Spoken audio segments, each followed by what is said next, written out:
What's up, guys? Just made it back to ATL, Georgia, and gonna stick out this period here, at least for a few weeks here, back in my home state. And man, you can see behind me, looks really awesome, super green and spring, and got all the birds fighting and chirping. So I think today I just wanted to talk about like the future of jiu-jitsu, and I try to look at all the options, positively, as well as neutrally and negatively as well. And I think ideally the schools will get back up and running by probably May, early May. In which case things will get back to normal. So this is like the ideal situation. Everything goes back to normal, and we can just get back to how we were training. Back to our regular lives. And then that's like super positive, super positive there. But I do think things will change. Being an instructor, being a full-time jiu-jitsu competitor, instructor, I do believe things will change. First off, I think it's going to take longer than like a few weeks to get back to normal. I think in China it took like 11 weeks or so since they were quarantined to get back to normal. So, in America, I think it's been like 3 weeks. So, imagine another like 2 months of staying at home, not training in the academies. So I think as an instructor, I'm not a business owner. Well, for jiu-jitsu, I don't own a jiu-jitsu academy.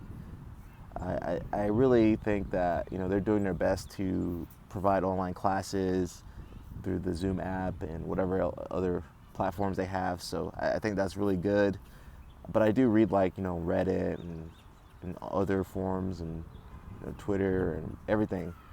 But I don't think that it'll be sustainable for the schools to charge the same amount. Say some of these schools charging $200 a month, $150 to $200 US dollars. So I think for them, it might get to a point where people have to choose like living. Like, man, I can't afford this service that I'm not really getting. So I think I feel like they're gonna feel that crunch pretty soon in the next few weeks. And it's so expensive. Like most online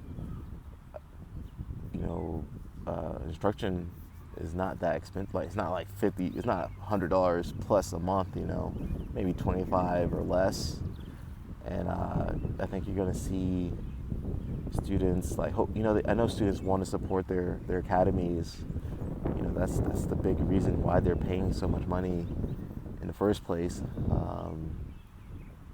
I don't know how sustainable it is. Maybe 6 months, 1 year later, it might not be as viable. No matter how much you love someone, like, man, I just can't afford it.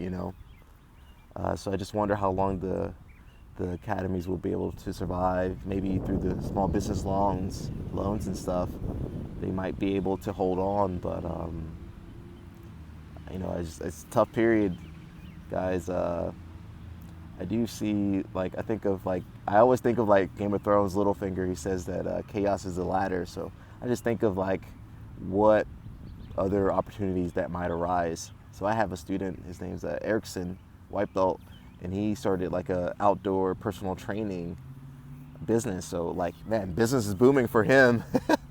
So I think that you have to be smart. If you have a school, an academy, you have to be smart in how you move forward. You have to be looking to provide even more extraordinary service than what you did before. So I think of like Lucas Lepre. He's doing a good job of like, I think he's going to have Marcelo Garcia come to the school, and then Guy Mendez. So like, man, you need to be like incentivizing your students to stay, and if you want to keep your school running the same way it was running.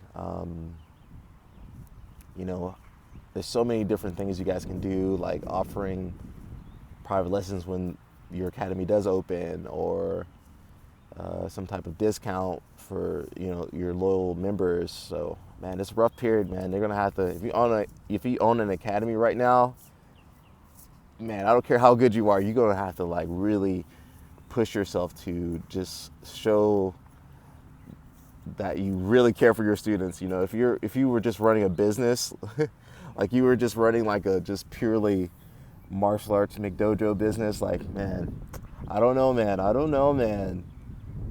So yeah, that's what I've been thinking a lot about, and also just coming back. You know, I think the world has changed. Like, it's hard to.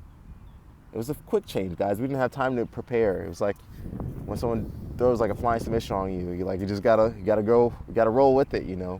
So I think that the world's changing. So even if the schools do open up, like, I'm not sure if new people will be as interested in, you know, jiu-jitsu specifically, but like martial arts training where you're so close in contact with others. So that's a whole nother gray area, man, that we're not prepared for. So I know like the hardcore people will always be there. So I'm just thinking like maybe you could move to like a super personalized, like private academy. Like you could have, like, I was suggesting this to some of my friends that are instructors as well, like just move to like, you know, just like an old school garage gym, like just a small group of people, and then, you know, maybe they donate money to you to cover your rent or whatever.